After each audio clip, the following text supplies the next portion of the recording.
Right, let's see if we are live on either YouTube or Stream.me. Because I'm not sure yet. Oh, maybe it is. Both seem to be connecting. That's a good sign. We'll certainly find out soon enough. To those who are watching, good evening. And that would be Patriarch of the Sith. Yes, I saw Hell check ahead, and Christina Lopez, happy Thanksgiving. Today we will be doing a Prime Minister's... Oh right, sorry, update to the live dashboard confused me for a second. We will be doing a live response to Prime Minister's questions, which is, unsurprisingly, entirely Brexit related. Hello, Fairy Kitten. There were a few other things here and there, but for the most part, even from her own backbenchers, it was quite heavy in criticism aimed at the Prime Minister. Hello, Anne. So let's just dive in, because honestly, pure cancer. There was a thing that happened just before this, where they were talking about, where the speaker here, Mr. Gormless, was talking about, he was talking about something. What was it? Something interesting, I'm sure. Oh, about one of the visitors in the gallery being related or a friend of someone called Joe Cox, who was an MP that was murdered by some rather nasty person. Quite an unsavoury character. And I think the Prime Minister is more than likely going to mention that. I do also, before we even start, want to mention something quite unusual. You see, they've not disabled comments for this, so there are actually comments here, which is actually amazing. For the first time on a PMQ on the UK Parliament channel. Seriously. How? They have comments enabled. I'm sure it won't be long until they get finally monetized. Maybe they can use some of that money to pay for the renovations that they still haven't done to Parliament yet. But they keep on paying for people to survey it. Anyway, let's dive in. Questions to the Prime Minister, Mr. Andrew Rosindell. Question 1, Mr. Speaker. Mr. Thank you. Interesting to note before this question, the guy asks his actual question, he's going to rail on the Prime Minister. I thought I'd give this to you now because that's going to be fun. Thank you, Mr. Speaker. Mr. Speaker, today is the centenary of the Qualification of Women Act, when women were first allowed to stand for public office. And That's great. It's also important to note. Actually, no, I'm going to let her finish her point. I'm delighted that the first woman to take her seat in the House of Commons was a Conservative. But not the first elected. The first elected was actually for Sinn Féin. Sinn Féin, though, have this running gag where they just don't sit in Parliament. And it's also important to note that this act had a bit of a question mark over it.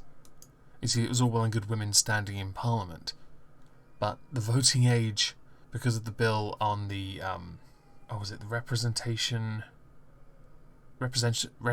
of People Act. Yes.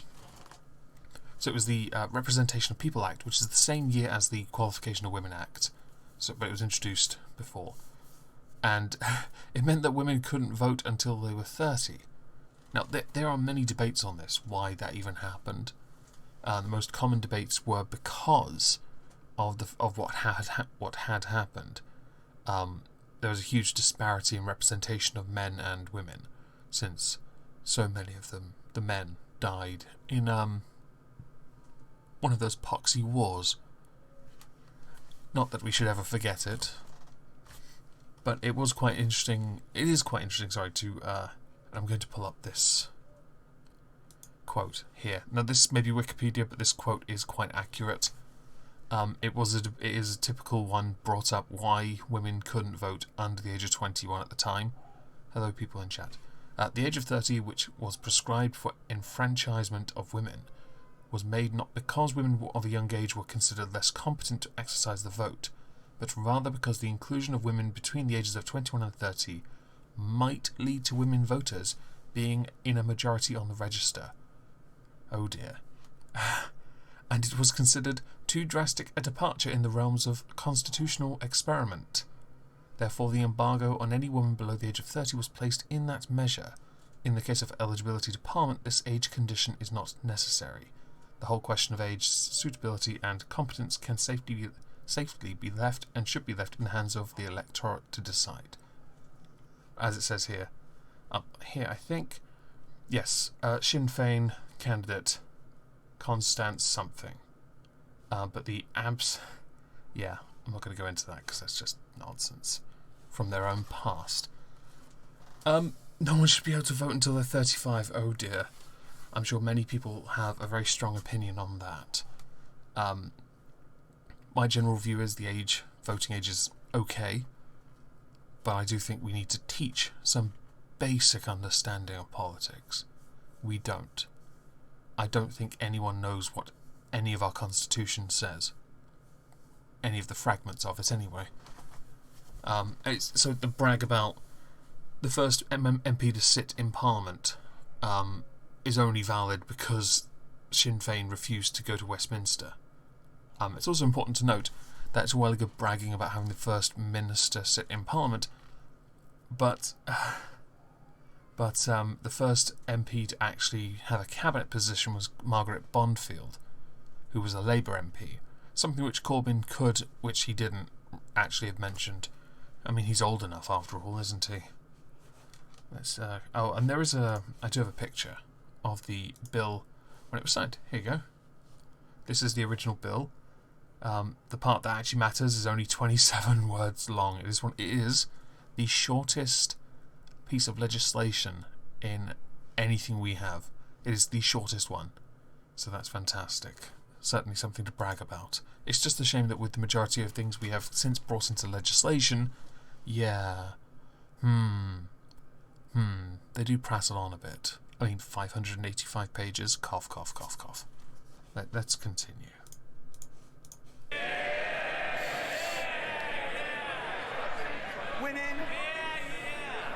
Women are coming. Oh, Women the are virtue. coming from, Mr. Speaker, women are coming from all over the UK to the hashtag Ask Her to Stand Day, with MPs from every party extending invitations to their constituents. I checked out the hashtag she's going to mention. It was pretty gay. This will be an inspirational day that the government is delighted to support, and we hope it will encourage many more women to consider standing for political office, both locally and nationally. I'm all in favour of more people, regardless of gender or biological sex, whichever you prefer, standing for public office, as long as they are capable of handling the rejection if they are not elected. Simply not elected. If anyone saw my video earlier today... Was it today? The caps lock thing? Was that today? Oh, have I gone numb already? You know, everyone knows what I mean. We're breeding in a generation of very delicate people, so handling rejection isn't something I believe many could in fact do.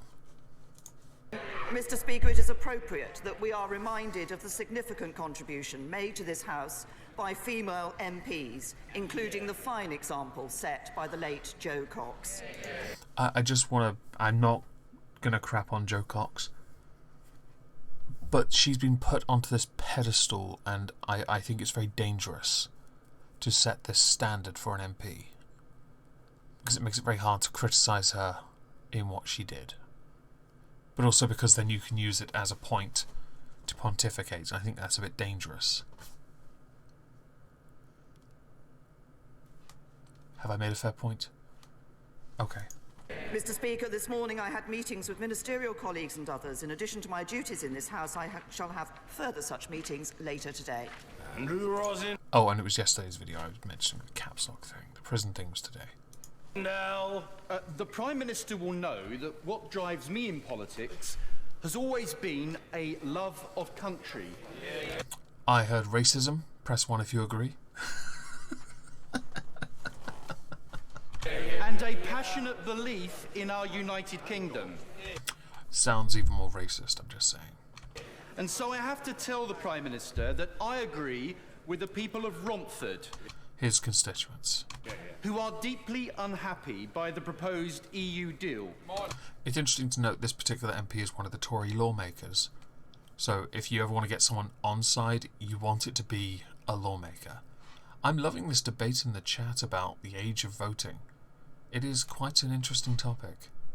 Maybe I should make that a topic for tomorrow's stream with Trups. All the ones. Yes, thank you. The dead and the damned. Which they believe does not represent the Brexit they voted for.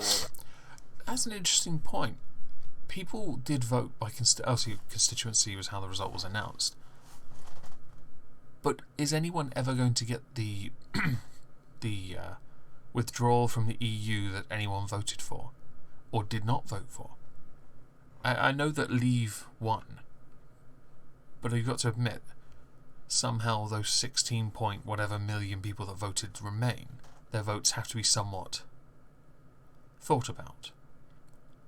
I don't know if you can consider them an afterthought, and if you ever want to make something even more divisive, chances are it would be by ignoring their vote entirely. Yes, they lost, but the terms of the agreement, hell, at this point, I'm starting to edge further and further towards, I'm gonna get shit for this.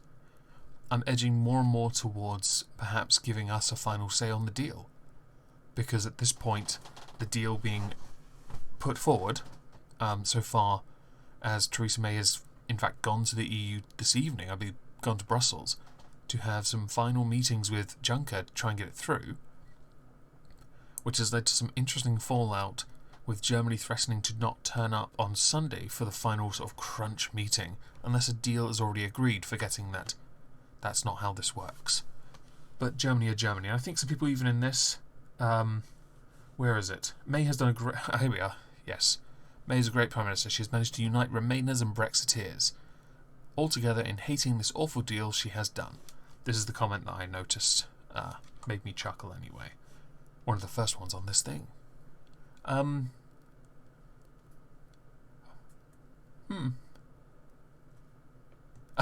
Sorry, I don't know if I had a point, Graham. I'm not entirely convinced. I lose track of my own thought half the time. Yeah, a lot of people asking for a second referendum as well, Leo. I'm not in favour of it, but I'm certainly interested in the idea of this maybe becoming more of a public discussion when it comes to the deal. But it's so fucking embarrassing. It really is, because it had the potential to benefit everyone had we held our own, but we didn't. We made more concessions and we agreed to things in advance, making it harder to negotiate when we'd already agreed some terms that basically benefited the EU to the point where they could just shoot down anything we came up with, because we put things that didn't need to be on pedestals. Military dictatorship. Oh dear God. Will she now, even at this late stage, please think again and instead lead our country in a new direction, completely cutting away the tentacles? Oh, this sounds like heresy. And hello, Cog, over on stream.me. Of the EU over our cherished island nation once and for all. Oh dear, tentacles. You really shouldn't be saying that. That's kind of sounds like hate speech, you know. I'm not sure I'm okay with it, Mr. Romford. I find it quite problematic. Although, and to answer his question myself, because I do want to do that, I personally think we should cut all limbs at this point. Because, and it's regularly touted, no deal is a bad deal. But now faced with a bad deal, and I said this on Thursday with Trups, a bad deal and a no deal, you're better off with the no deal, to be honest. Because the bad deal is just, it's so bad.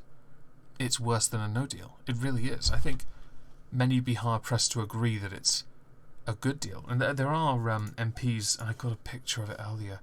I followed Brian May of Queen on Instagram, and he's in favour of no Brexit at all, which is something that is going to crop up in this. And here we go. Oh, Damn, the chat just popped right up again. Interesting. So he put on Instagram this image from an article, which is why we as MPs will be voting down this piece of Brexit folly. This is signed by by about 23 members of MPs, but 4 from different parties are known. Caroline Lucas of the Green Party, so I think that's Brighton. Joe Swinson of the Liberal Democrats, a non-existent party, quite frankly. Chuka Umuna, who was a Labour leader candidate before Corbyn, but pulled out because he didn't want all the publicity, especially after he was outed to be a part of a gentleman's club, not the cool kind. And Sarah Wollaston, a Conservative MP, who I don't care about. But basically, I'm going to read this actually, fuck it.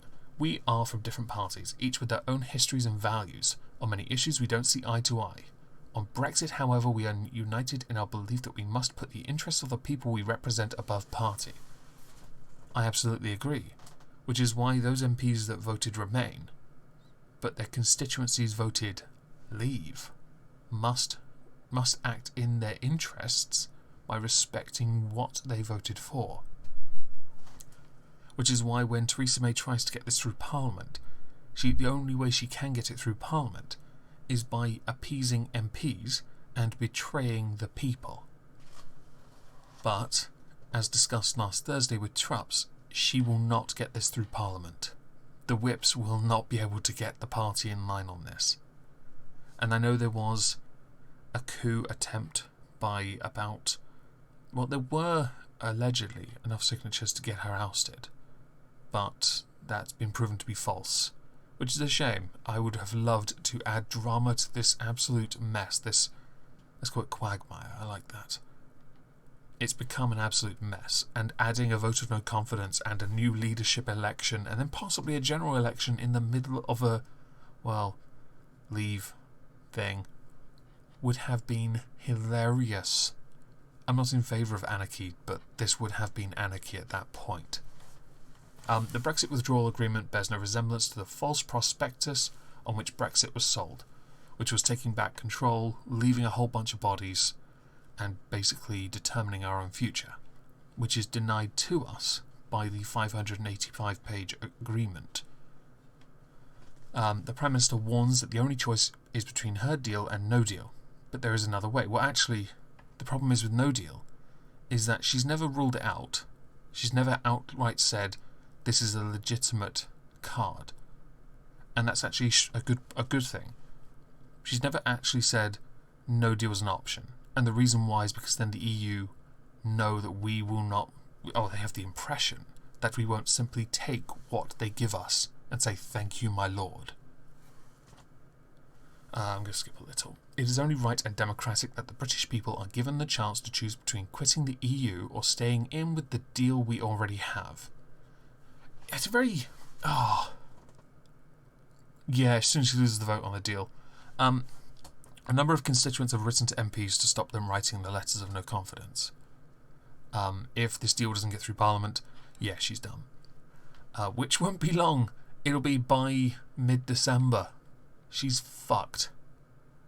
It's broken, is it? Okay, I will check it after the stream. Just remind me, okay? This idea in this paragraph here, choose between quitting the EU or staying in with a deal we already have. Firstly, I'm not sure the EU would accept that. They'd probably request a donation, a sacrifice of blood. Let's consider it like a saw trap. We have to give up something, like a limb. Perhaps Scotland. I'm so anti-Scotland, everyone, don't you know? Sorry, Dankula, you've been chosen for, the Skull Throne. But this idea of quitting or giving in and just going back to the status quo, it's a quitting mentality. And I think that's quite sad, especially as this was being promoted by someone of a band I grew up and loved. It just, to me, it makes him look pathetic. I agree that what's happened to Brexit is embarrassing. Yeah. Well, yes, we do have some guns, just not the good ones. And Nerf guns are king, man. You have no idea. The point really is, if Brexit hadn't been absolutely ballsed up by a government that never truly considered what would happen if we voted to leave and didn't truly believe in leaving. And you have to blame them. They have fucked this. Yes, they put the right people in charge of negotiating. I agree, David Davis voted leave. He was the right person. People will say, oh, what about Mogg? What about Mogg? The guy has no experience in office of any kind. David Davis has experience. And while this is unprecedented, this kind of negotiating, it is something I would trust someone who has at least served in some form of office. And I think he qualifies over Mogg. Anyway, I have dawdled long enough on this. Let us continue with... Where am I? Here we are. PMQ. Oh, I should probably check something. Where is it? Oh, hello, Malachite. Let us continue. Where is it? Oh, bugger. All these silly tabs. There we go. Can I say to my honourable friend, I think that people across the country who voted to leave the European Union voted to bring an end to free movement. Our deal delivers an end to free movement. No, it doesn't. They voted to bring an end to the jurisdiction of the European Court of Justice in the UK. Our deal delivers an end to the jurisdiction of the... Okay, it does, but it doesn't remove us from the European Court of Human Rights, I believe, because I think that might be a separate body entirely, which means we can't introduce our own Bill of Human Rights, which I kind of do and don't get. I think we should have our own because I think that would show a level of autonomy. Agreeing to certain standards, yes, but at the same time, why not have our own bill? Seriously. And yes, happy Thanksgiving to all of you. I hope your turduckens are delicious. The European Court of Justice. They voted for us to stop sending... By the way, you see this guy here? Right, this is the new Brexit negotiator, right? I have no idea what this suit's name is. I don't know what it is. Let's just call him Token. Sat next to the Chancellor and the coconut. Asked annual sums of money to the European Union every year so we could spend that money on our priorities, and we will be able to do that. Priorities like the National Health Service. But the European Union remains... Steve Barclay. Wow. Wow. Just as forgettable as Lieutenant Barclay then. ...remains a close trading partner to the United Kingdom. As we leave the EU, we want to ensure we continue to have a good trading relationship with the European Union, and we will be able to have an independent trade policy that enables us to make decisions to trade around the rest of the world. Not a policy that could in fact happen with the current agreement in place with Northern Ireland. Unfortunately, we could not trade under the circumstances. She believes that we could trade. Honourable friend is indeed a passionate champion of the United Kingdom, but he is also a passionate champion of the links that the United Kingdom has around... And yes, Daniel, you are quite right. I think I actually did cover that as well. I probably should have remembered. I'm a goldfish, okay? Many parts of the world, including with the Commonwealth, which can be enhanced when we leave the European Union. Oh, and the British is a fag. Thank you, Mr. Speaker, and I thank you for welcoming Faisala as... blah, blah, blah. Question. ...the diversity of the whole of... Oh, right. Okay, he mentioned he's looking forward to the day that the House represents the entire country's diversity. I'll restate my earlier opinion. As long as everyone has an opportunity, I don't care about the result or the representation. And, for example, say this person here. Does she somehow represent all black people in the country? No. No. Does she represent a particular community of black people? Yes. Elitist snobs. This country.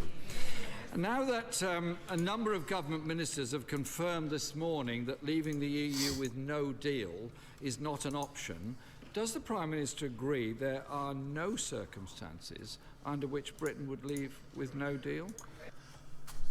Sly question. He's trying to get Theresa May to say no deal is off the table, therefore the only deal available is the bad deal, which would then box the Prime Minister into a rather uncomfortable position of defending a bad deal when no deal is no longer an option.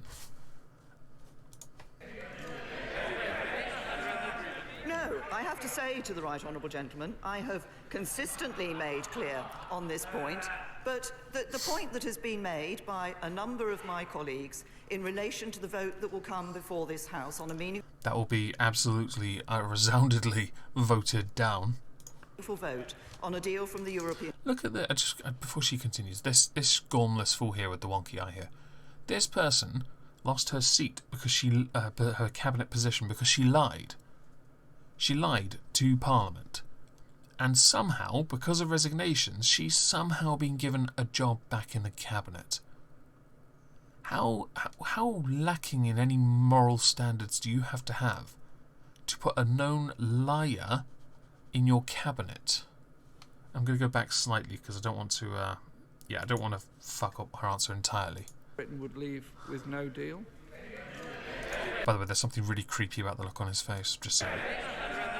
No, I have to say to the right honourable gentleman, I have consistently made clear on this point, but the point that has been made by a number of my colleagues in relation to the vote that will come before this House on a meaningful vote on a deal from the European Union is very simple.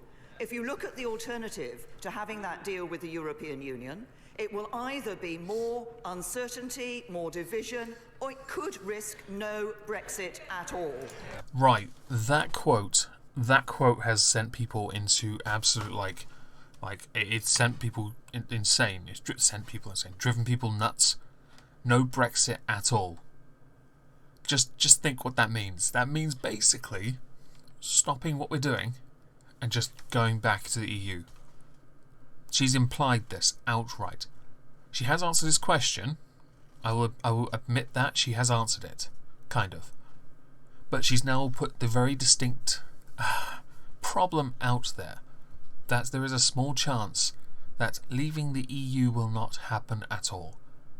There are a mountain... Oh, thank you, Cryptic. Why does the speaker yell Corbyn's name? Sounds like Corbyn is calling on himself. I don't know. I really don't. But it does... It probably gets Corbyn off, to be honest. With this seed being sown, there is a mountain of articles that came out not long after questioning what's going on. And I'm not gonna pull any up. They are absolutely cancerous. Many just positing the idea. Oh yeah, Brexit means Brexit. Well, apparently, Brexit means remaining a part of the EU in basically every possible way, while leaving, but being subject to it regardless, which makes fuck all sense. Let's face it. But yeah, she has answered the question, so I'll concede that. But she's now sowed a seed that really should never have come out of her mouth. And I know why she's done it.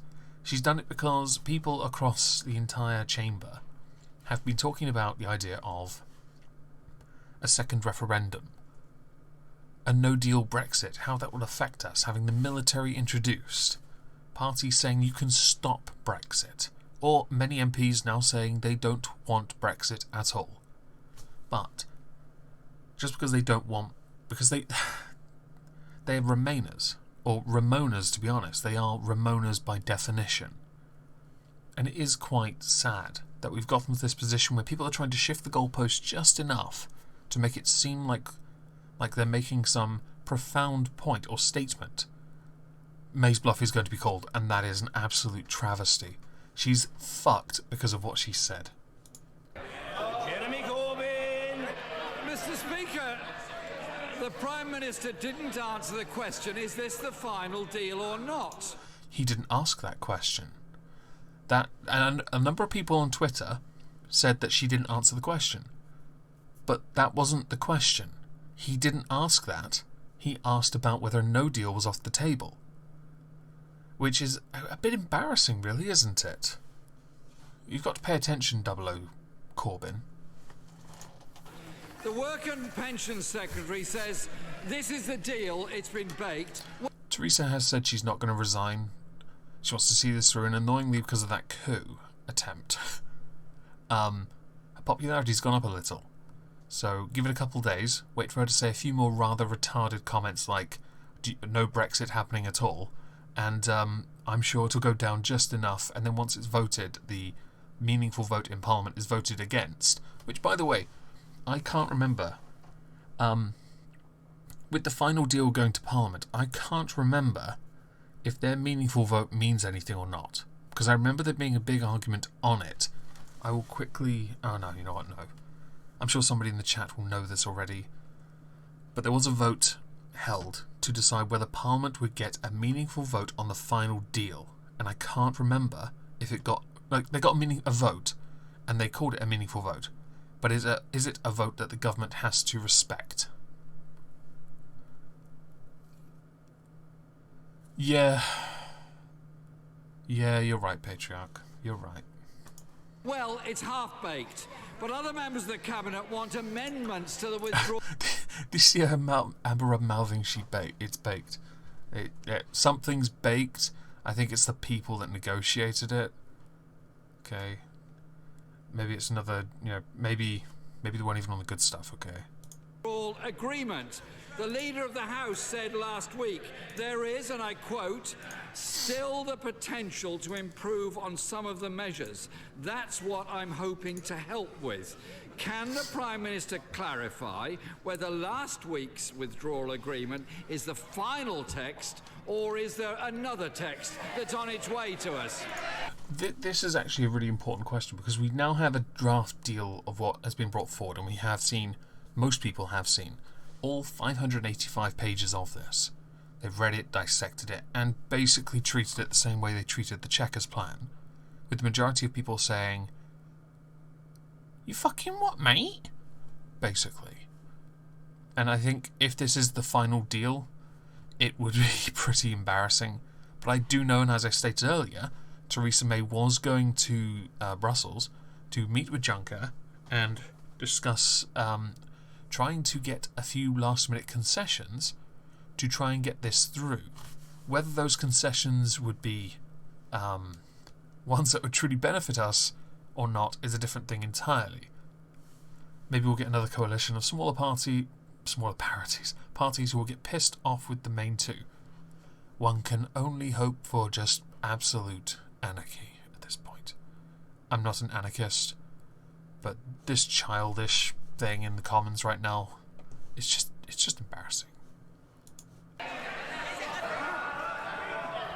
I have to say to the right honourable gentleman that he won't get any different answers from this than he's had from me previously. The package of a deal that we are negotiating with the European Union has two parts to it. There's the leaving part, which is the withdrawal agreement, and there's a future relationship, which is what is currently continuing to be negotiated. Which means the withdrawal agreement itself is not really the relevant part, so no one gives a shit. So tell us about the negotiated part and tell us whether that's the final deal or not. But as you've just stated, it's being negotiated, which implies it's not. With the European Union. They go together as a package. Yes, the withdrawal agreement has been agreed in principle. The whole package will be what is brought before this House, will be what is considered at the European Union Council on Sunday, and we continue to negotiate. But as I stated earlier, unless a deal is actually agreed, some countries aren't even going to turn up, and there are still people bitching about a few other issues. For example, Spain have said they'll vote it down unless, well, they want Gibraltar back. Now, Gibraltar did vote Remain, but Gibraltar is a crown dependency, and therefore, fuck you. You siesta-laden cunts. Lazy cunts. Siesta-lazy cunts. Yes, that. On that future relationship to get the good deal that we believe is right for the United Kingdom, a good deal that protects jobs. You don't want to be using this deal then. Protects our union and protects our security. Protects our union, said unironically, while elevating Northern Ireland to a status because of a joint agreement agreed in December. That means that if no deal is truly agreed upon, that Northern Ireland would stay a part of the bloc while people try to work it out. Meaning they become party, they are bound to customs union, bound to the single market.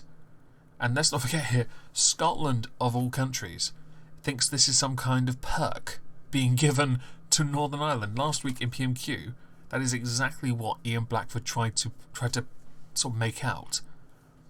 That this is somehow a perk for Northern Ireland, which later on, at around about 41 minutes into this, Nigel Dodds is going to, who is a DUP member of Northern Ireland, utterly dump on it.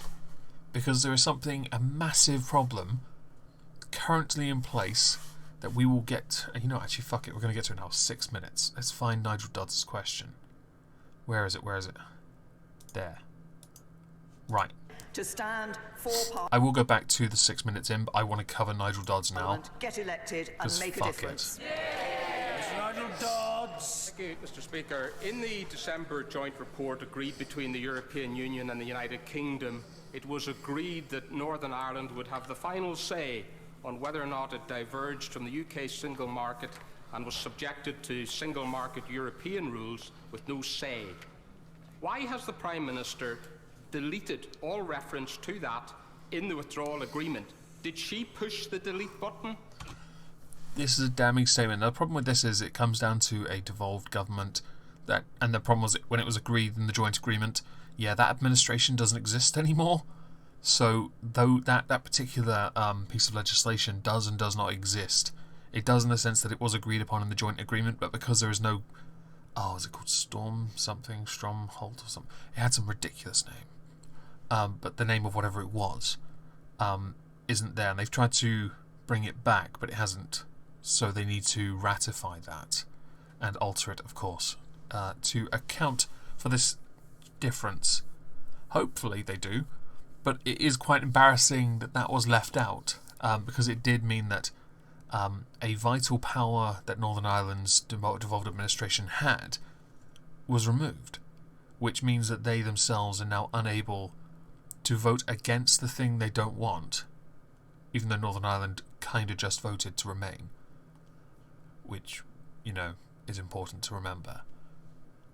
So at the same time, Northern Ireland only have an option, and that is to abstain from many key votes, financial ones, which they have been doing, because they needed, the Conservative Party especially, need the Northern Ireland DUP votes to get the budget through Parliament. So bills that have been brought before, the financial bills especially, they've abstained from voting for the last 2 days, which has, created a problem for the current government when it comes to getting bills through. No, there we go.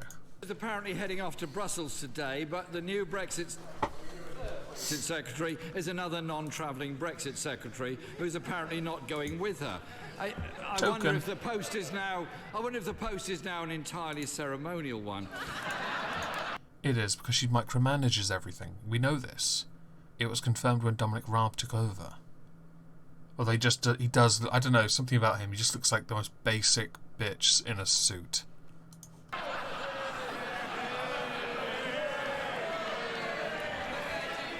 Mr. Speaker, the Prime Minister's agreement doesn't specify how much we'd have to pay to extend the transition period. Allow me to tell you how much it would cost. Depending on how many years, it would cost anywhere between 10 to 15 billion a year. Essentially, it will cost our membership to the EU to prolong it. That is agreed upon. It is agreed upon by many think tanks and fact checkers. This is somewhat confirmed. 15 billion being the top end of that number. Okay, I thought I'd answer that for you. Can she confirm the choice facing the country would either be the backstop or paying whatever the EU the backstop is cancer. asked us to pay to prolong that transition period? The transition period, just as a point of interest, it still means that in the one we still have agreed upon, that we pay essentially our membership to the EU over the course of 3 years, which is where I believe, isn't that where the 39 billion comes from? Although I don't know if we get our rebate from that at the same time. And yes, the EU is equally undecided.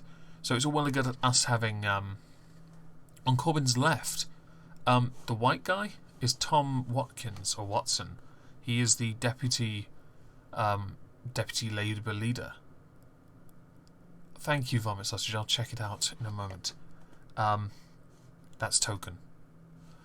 What was it? Oh, yes, so the EU is equally in a similar position of confusion because they don't know either, even if we get a deal through on our end and they all agree it, appeasing the individual nations, good luck with that, especially as Germany has said one thing, Spain has said another thing. They all want different things, they want more, they want everything. Oh, our empire is crumbling around us. Sad times. And as far as the backstop goes, because I do want to mention this now, where is it? Where is it? Okay, so the backstop, as many of you know, is where the proposal is the UK remain in the customs union for a limited time after the end of the transition period. So it would leave the EU in the EU in March of 2019 and the single market in 2020, but stay in the customs union for a prolonged period of time. The proposed backstop will only be in place until future customs arrangements can be introduced. Yeah, that just means further negotiating. But I can't see how that would work out well for anyone. And many people agree this is not the answer, because there's no clarity on who calls time on the backstop and when. Pro-Brexit ministers and MPs want the UK to be able to declare it over unilaterally, so those trade deals can then kick in, because we can't trade with other countries outside the EU until it's over. And this obviously won't get resolved until the Irish border problem is in itself resolved. That's unlikely. But the EU has also pointed out that the UK undertook to maintain full alignment for Northern Ireland in the joint agreement in December. With the relevant rules for customs union and the single market, but the paper only addresses the former, not the latter. There is no agreement on whether the European Court of Justice's jurisdiction applies during the backstop period either. And also, the EU is unwilling to accept the whole of the UK remaining in the customs union and single market without the obligations of membership. Yeah. So people now, MPs who will do this later, who keep bringing up that we should remain a part of the single market and customs union, need to understand that the EU will not allow that. Let's continue. No, the right honourable gentleman is wrong on that. The choice that would be facing, if it were the case, let's just remind ourselves what we're talking about here. We're talking about the guarantee to the people of Northern Ireland that there will be no hard border between Northern Ireland and Ireland. And the choice that we face, first of all, that is best ensured by getting the future relationship in place by the end of December 2020. In the event that that was not the case for a temporary period and an interim arrangement was in place, the choice the right honourable gentleman has set out is not the choice that would be before us. What we have, yes, there would be the backstop in the protocol, yes, there would be the extension of the implementation period, but what we have also negotiated in the withdrawal agreement is that alternative arrangements could be in place. The key is that they guarantee... But those alternative arrangements aren't actually detailed. No hard border between Northern Ireland and Ireland. The truth is, Mr. Speaker, the Prime Minister's idea of taking back control of our money is to hand the EU a blank cheque, and after 2020... Not entirely true. The cheque says 39 billion on it unless we extend the transition period. In which case, yes, it goes up a fair bit, actually. But it's not blank. No rebate for the UK. Like the rebate matters. If we're leaving the EU, why does that matter? It's a refund on what we paid into it to begin with. So it doesn't really matter. I just thought I'd put that out there. I know someone's going to disagree with me. Mr. Speaker, the EU's trade deal with Canada took 7 years to agree. The deal with Singapore, 8 years. TTIP took 4 years. What's your point? The Business Secretary said this week that transition will have to be extended until the end of 2022. Yeah, that wouldn't surprise me. Just thought I'd say. Outside the EU and with no leverage, does the Prime Minister think she's fooling anyone by suggesting there'll be a free trade agreement finalised by December 2020? Before she answers, Putin controlling Theresa May. Now there's a tinfoil hat moment. The future relationship that we're negotiating will set out the structure and scope of that deal that we'll be ensuring that we can negotiate in legal text once we leave the European Union. But the Right Honourable Gentleman, I think people will have seen from his question previously to me, has shown the problem that he has with this deal. He hasn't even read it. He doesn't know what's in it. Okay, so this is a shot at the fact that during an interview, Jeremy Corbyn kind of got, bent over a bit because it was noticed that he hasn't actually read it. So I'm gonna switch over to here. Here we go. This video here. Turn the volume on. Is this muted? Maybe not. Let's find out. I'm just trying to really pin you down on exactly what it would be that gets you over the line and to support the deal, because I'm still slightly unclear on what exactly it is that would mean you'd come back and say, OK, Prime Minister, we'll support. There's 500 pages in this document, much of which are actually quite vague. 585. Where's the guarantee on environmental protections? Where's the guarantee on consumer protections? Where's the guarantee on workers' rights? Where's the guarantee on trade? But there are some guarantees. There are the level playing field commitments, for example. Think of all those people working in manufacturing industry in Britain and those thousands of jobs in supply chains all across the Midlands and the North who will be very worried that their companies are going to either disinvest or not invest in the future, and we'll see a continuing rundown of our manufacturing industry. What we want is an expanding economy and a fairer economy. The level playing field commitments are in that withdrawal agreement. Have you read the Yes. 500 pages? I've read a lot of it, not every last word. I've read many some. Oh dear, damning. And by the way, further down, there is this over calls for a second referendum, and I do want to What would it take in Parliament to get to a people's vote? How can that happen? Well, I think that there's a number of routes, but I think that the problem is that if the Prime Minister wanted cross-party support for the future relationship, then she could have and should have spoken to other parties in the House of Commons and others in civil society a long Lol, like they'd talk to each other. time ago. She hasn't even got agreement in her cabinet, in her own party, and as we're seeing in the House of Commons. So, we've got to think about what the options are. Obviously, a general election is one option. Sure, but there's no short route of to a that- general election. So how do you get a people's vote on the table? It's important to note that Theresa May hasn't given this to the people, probably because they can't be trusted, especially considering what happened the last time the people were trusted with a vote. And I don't mean the Brexit one. I mean the general election where she lost her majority. And if you go back further, of course, you can include Brexit. I'm done with this. Let's move back to let's move back to here and continue. Oh, look at that stern look. Oh dear. Oh dear, oh dear, those eyes. Oh, that is demonic. That is something. I'm just going to check. 1 second. Here we go. This is a mess. Right.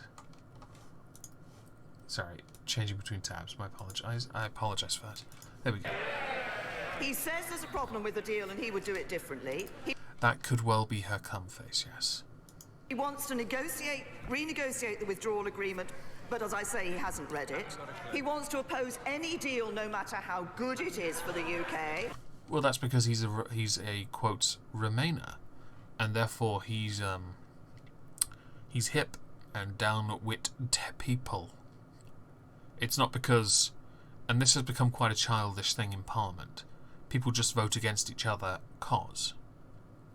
There's no, and it is a childish thing in politics. It's not new, I know, but it is something that he's done quite a lot, to the point where I find it quite unbearable when it comes to debates, just how childish some become, and on votes especially. Just voting in line with the party, which, unsurprisingly, will vote against the Conservatives because they're Conservatives, because they're right-leaning, as opposed to the current cabinet for Labour, which of course are quite left-leaning. But he will accept any European Union deal, no matter how bad it is for the UK. And then he wants to use the implementation. My council estate has valet, does it? Oh dear, oh dear. How little you know. The idea of valet where I live is to, they take your keys, of course, they're very good about that. They key your car, and they prop it up on bricks, They take the rims, not the tyres, just the rims, because they then sell them to the metal men. You know, the pikeys that come around in their vans and collect the metal to sell for moolah. And then they go and spend it on Gordon's gin, which they then smash against the garages because they're really rock and roll. Maybe I should do that. Does gin go in porridge? Period that he would vote against to renegotiate the treaty that delivers the implementation period. And he said another referendum isn't an issue for today, but it could be an issue for tomorrow. Yeah, Labour's position, it's really bad. So many of them, so many of them have said they wouldn't call for a second EU referendum, but then at the same time said, because they've been asked whether Brexit could be stopped, they've said yes, it could be. But they've left it so vague, it is as bad as saying no Brexit at all. He doesn't know how he'd vote, he doesn't know when it would be, he doesn't even know what the question would be. That's not leadership, that's playing party politics. I'm working in the national interest. There is a certain air of party politics, which is why it's so fascinating to watch the Conservative Party implode, because you can clearly see party politics isn't working for them. Mr. Speaker, it's her government that's got us into this shambles. Well, they had no choice, to be honest. How many people voted for UKIP? Do you remember that? That rise of the disgruntled British person. They wanted their voices heard, and people were losing. Labour and Conservatives lost voters. They didn't lose seats. First past the post system and everyone. 4 million votes, 1 seat. That's bad. But they had to address this disgruntled belief, and David Cameron, when he failed in his attempt to renegotiate terms of our membership or encourage reform, he had no choice really. It was either that or start losing members of his party. There were plenty of Conservative MPs who supported the idea of leaving. Who is the Mr. Speaker they all talk about? I assume you might be referring to John Bercow, maybe, who is the current Speaker of the House. And she knows full well, that the new European Parliament... Order! Nobody in this chamber will be shouted down, and we've often heard it said, with high authority from the respective front benches, that would be bad behaviour. He's going bald. Just thought I'd point it out. It's happening now. Stop it, because it won't work. Jeremy Corbyn. Mr. Speaker, the Prime Minister knows full well that with a new European Parliament in place next summer... Doesn't mean shit. ...and a new European Commission at the same time... Doesn't mean shit. The negotiations for a future trade agreement will only have less than a year to do, and... Only with the current group. But based on how little they've been willing to play ball and only had to rely on us to create solutions, them to shoot them down knowing they could get a better deal by simply forcing it into a rather uncomfortable situation, it doesn't really matter. If she's to achieve what she claims she can do. I know I don't have to name David Cameron, but many people still blame him for calling on it. Bercow, as far as I remember, if I remember correctly, he's actually going to be stepping down next summer. The accusations of bullying and harassment happening under his watch, but also him being accused of bullying as well. I believe he intends to step down. I don't know what happens to a speaker when they step down. Do they go straight to the House of Lords? Or do they stay in the House of Commons as an MP? I actually don't know. But I'm sure Bercow would have a whale of a time sat around a bunch of old dusty people. In February, the Prime Minister said that creating a customs and regulatory border down the Irish Sea is something that, and I quote, no UK Prime Minister could ever agree to. Can the Prime Minister explain why the backstop agreement would create exactly that border? It wouldn't create a border, in so much under the definition that they present. It would in fact move the border around Northern Ireland and just put it between them and the rest of the United Kingdom, because they would be subject to the EU's rules and regulations, and we wouldn't. Yeah. They become a peer when they retire. Okay, good to know. Now, I have to say, the Right Honourable Gentleman, it would not create exactly that. From February until in the last few weeks, the European Union said that the only answer was a Northern Ireland customs territory only answer in relation to the guarantee to the people of Northern Ireland. We argued and we resisted and we made clear that we would not accept the position of the European Union, and a few weeks ago they agreed with our position. They conceded to the United Kingdom so that there will not be a customs border down the Irish Sea. I'm so glad, but what did you have to give them to get that? Maybe napalm's not such a bad idea now. I think this becomes even clearer that the Right Honourable Gentleman doesn't actually know what is in the withdrawal agreement, what is in the... She's latching onto this, him having admitted to skim reading. Chances are by now he has actually read it because, you know, most people aren't on their allotments at this time of year. So he had free time to read it as opposed to turning his onions and making jam. Protocol and what is in the outline political declaration. We talk about a second referendum. Never mind a second referendum. He hasn't got a first clue. Oh, that banter though.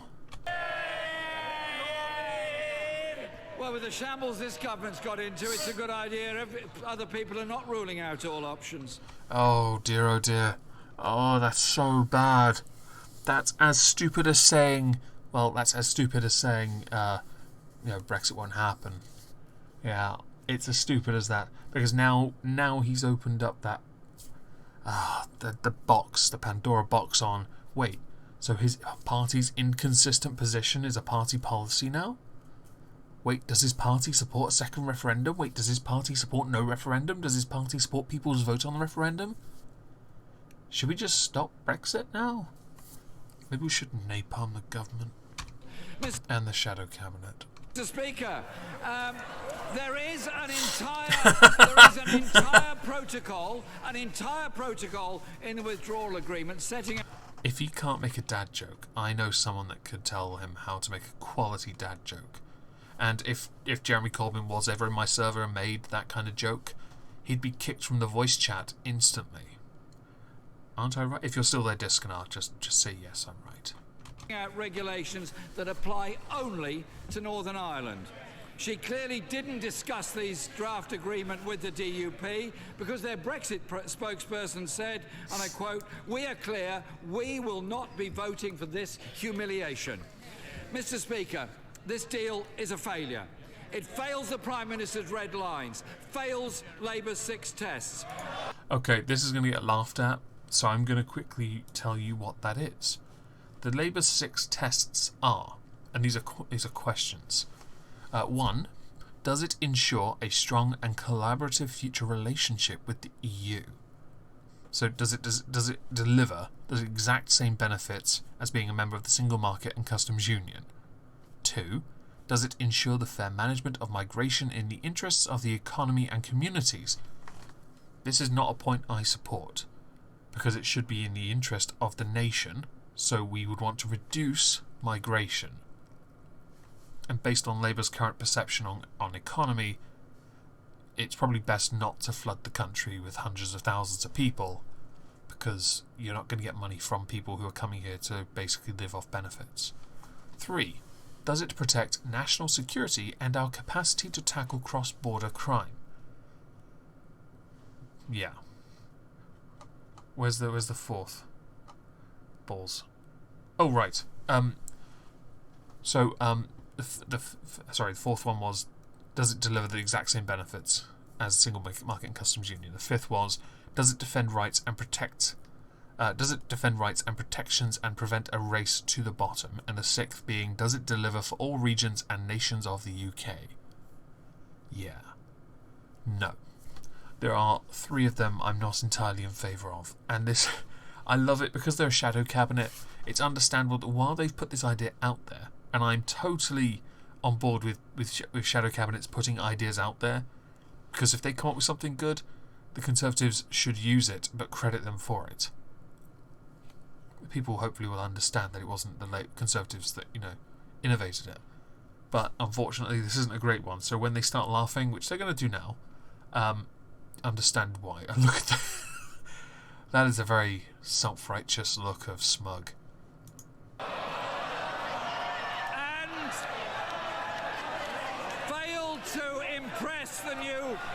And failed to impress the new Northern Ireland minister, who just hours before he was appointed said the deal is dead. Right, this is actually rather interesting. It was a reference to, and I have to go and find it. It was a reference to and it's on BuzzFeed of all places, but there is a WhatsApp message. I'm going to go to it here. This WhatsApp message here.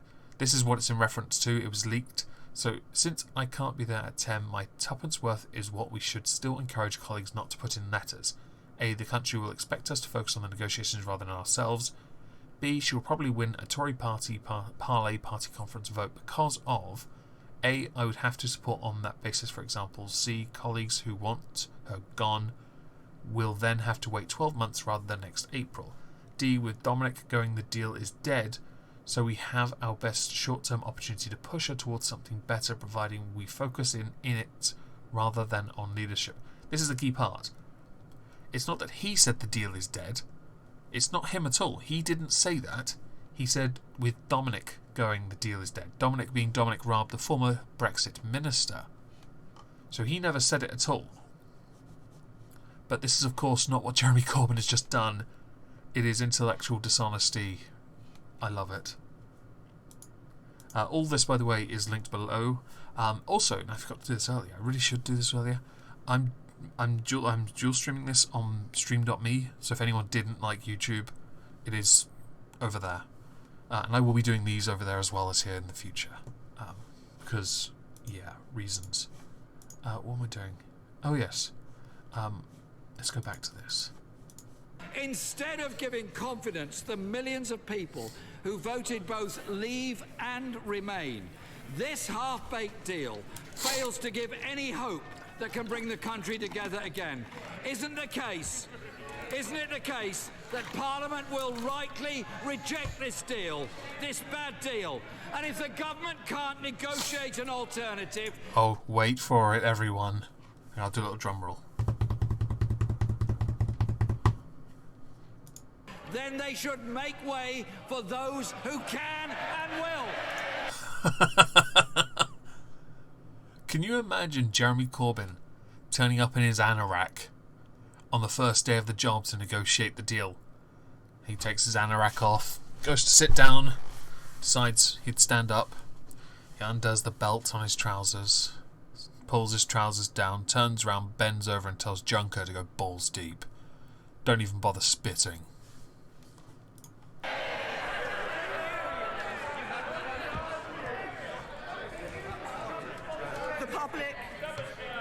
The public gave us an instruction to leave the European Union. They did, but there was also a massive instruction of, can we not, please? It didn't win, but yeah. And Anne, you are so welcome for that mental image of Junker but fucking Corbyn. Should all be acting to deliver that. All he wants to do is to play party politics.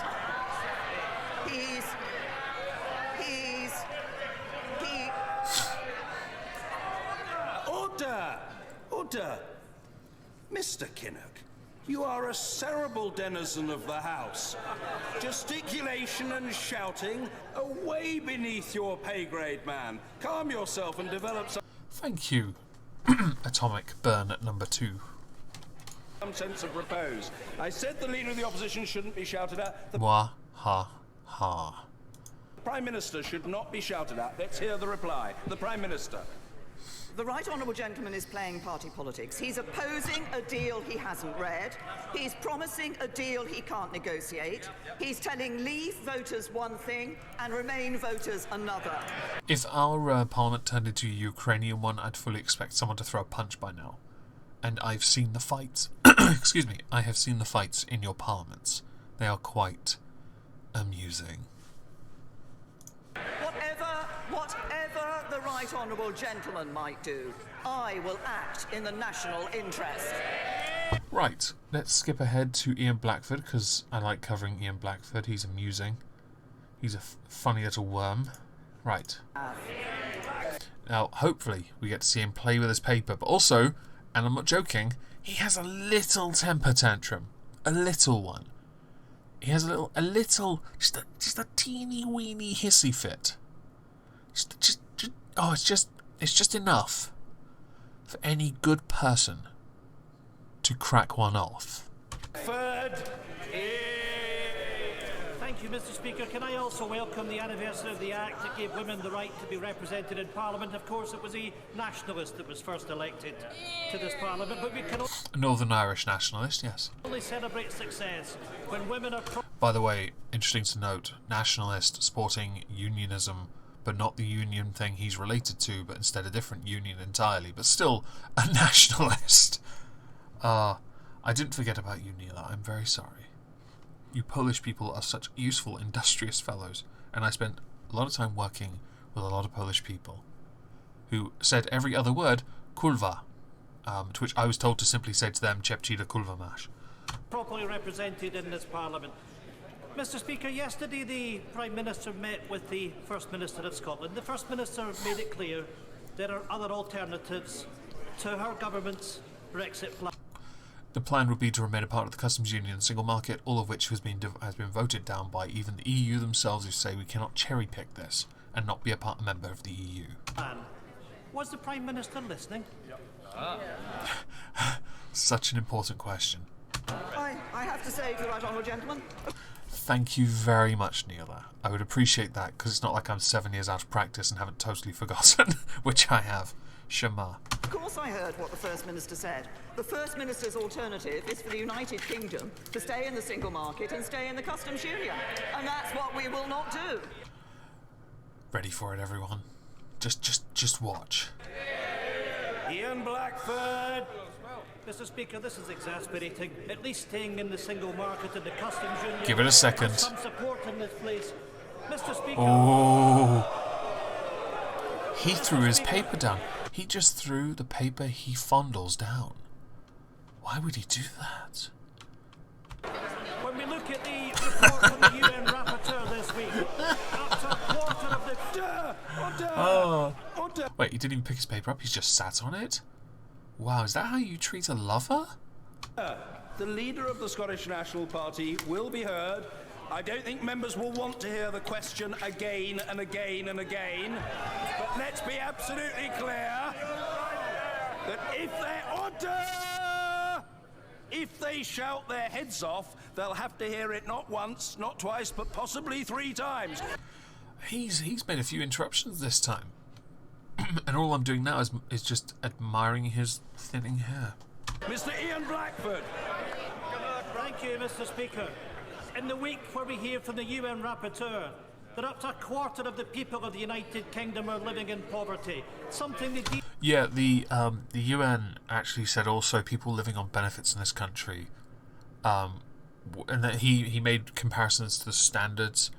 It is quite fascinating. I'm actually going to talk about that tomorrow with Trups on this channel. That, along with the failed coup, so I'm not going to talk about it much now. But it is quite interesting what he said. And I think it does raise many really interesting questions about what the state should do to provide for those. It was referenced to homes as well, the homes having mould, as if that is at all in any way a new thing. I live in a house not on benefits. The house has mould. It's council owned. Imagine my shock. Houses in this country get mould. Seriously. DWP also recognises. Why doesn't the Prime Minister recognise the scale of the challenge that Brexit is only going to make worse? Why doesn't... You're a bit of a glass half empty kind of guy, aren't you? For a fat fuck. She realise that she has a responsibility to protect jobs and communities in this country. The magnificent new. This is Ian Blackford. He is the leader of the SNP in Parliament, the second largest opposition party. Now, after Jeremy Corbyn, the major opposition party, asks 6 questions, the head of the second largest opposition party gets to ask 2 questions. Every bloody time, they waste them. For once, start to listen. Go back to Brussels. Recognise that we all have an interest in this. Let's all work together to... And Leo, I've been homeless. I've been homeless and declared low priority. It is absolute bullshit. So I did what any good person did, or does. I worked my way out of it. Because I can't be fucked with state welfare. And also I just, honestly, there's a satisfaction of knowing I've done what I've done myself. To make sure we protect the interests of people in Scotland and elsewhere in the United Kingdom. Make sure that you go back and negotiate. Let's keep us in the single market and the customs union. Wasted question, quite frankly. He does want Scotland to be free, but he wants to go back to the EU, yes. I know that Spain has now said they would consider accepting Scotland into the EU if they were free of the UK. My position is, if that's going to happen, we get Ireland. The EU can have Dankula and Tailed Feature. Lol. Before I finish, because I'm done with this now, most of the questions going forward were holding the PM to task by our own party on the subject of the EU withdrawal agreement and the trade nonsense. They just absolutely ream her, and it is quite funny that it's still doing it. And can we not sell the Scots? I think we can make some good money from them. Once we've confiscated all their whiskey, and saffron, then yeah, I think we can do that. I might ask we get to keep Frankie Boyle and the Proclaimers, but mostly so we can put them in cages and laugh at them. And Dankula's beard, because his face needs one, and I think it'd be funny to take it away. For lols. Okay, yes, before I finish, I will be doing this, as I stated earlier, on stream.me as well, so it's dual streamed. I'm quite happy with that, actually, that it's not crashed or anything. That does make me quite happy. But if you are at all interested in going over there, by all means do so. But also, if you are, if you enjoyed this, we should keep Dankula. Maybe I'll make that a voting thing in the future, perhaps. But if you did enjoy me prattling on for a little over an hour and 12 minutes, please consider liking this. I'm going to disappear now because apparently I need to go fix a 7 Days to Die server that is broken. So I'm going to go do that. So thank you all very much for joining me, and hope you all have a lovely evening.